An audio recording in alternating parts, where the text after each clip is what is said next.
అధికారం కోసం చంద్రబాబు నాయుడు ఎంతకైనా దిగజారుతాడు. అధికారం కోసం చంద్రబాబు నాయుడు ఎవరినైనా కలుస్తాడు. అధికారం కోసం చంద్రబాబు నాయుడు కాళ్ళైనా పట్టుకుంటాడు, లేకపోతే జుట్టైనా పట్టుకుంటాడు. ఈ మాటలు అన్నది నేను కాదండి. సాక్షాత్తు చంద్రబాబు అనుకూల మీడియా ఏబిఎన్ ఆంధ్రజ్యోతిలో ఏబిఎన్ వెంకటకృష్ణ అంటున్నాడు. ఇంతకీ ఏబిఎన్ వెంకటకృష్ణ ఏం మాట్లాడుతున్నాడు ఒక్కసారి ఈ వీడియో చూస్తాం. అధికారం కోసం ఎవరినైనా దగ్గర తీసుకుంటాడు, ఎవరినైనా దూరం పెట్టేస్తాడు. ఆయన రాజకీయం చేసేది ప్రజల కోసం కాదు, పవర్ కోసం. పవర్ నిత్యం పవర్ కారిడర్స్ లోనే ఉండాలి. పవర్ లేకపోతే ఆయనకి పిచ్చెక్కినట్టు ఉంటుంది, కసుకుసులాడతాడు. లోపల అహం, విషం అన్ని పొగలు గక్కుతూ ఉంటాయి అధికారం లేకపోతే. ఒక రకమైన నిస్పృహ ఆయన చుట్టూ అలుముకుంటుంది. కాబట్టి అది బయటకు కనపడకుండా ఒక దిక్కుమాలిన బింకాన్ని ప్రదర్శిస్తాడు. పైకి చాలా ధైర్యంగా కనపడిన విపరీతమైన భయం ఉంటుంది లోపల.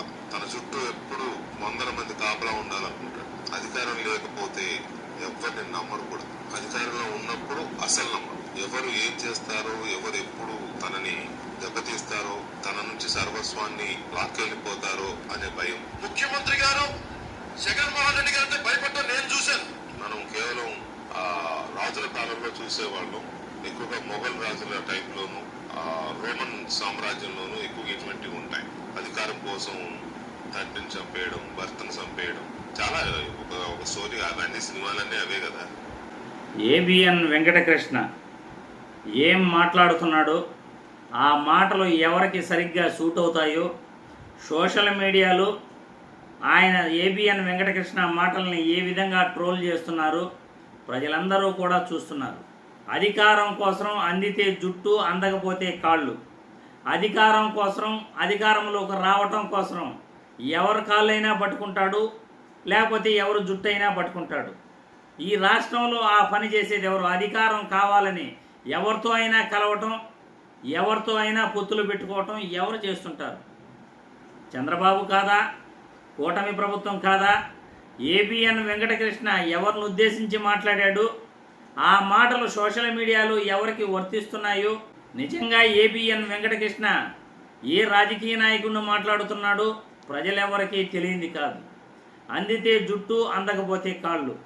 అధికారం కోసం ఎంత కాడికైనా దిగజారటం, అధికారం కోసం ఎవరితో అయినా పొత్తులు పెట్టుకోవటం, అధికారం కోసం ఏ పార్టీతో అయినా కలవటం, అధికారం కోసం ప్రతిపక్షాలను నిట్టనిలువున తొక్కేయటం, అధికారం కోసం ప్రత్యర్థులను ఎన్ని అపనిందలైన ప్రత్యర్థులపైన వేయటం. ఉదాహరణకి ప్రజారాజ్యం పార్టీపై ఆ పార్టీ ఆఫీసులో కూర్చునే సీట్లు అమ్ముకుంటున్నారు అని ప్రచారం చేయటం.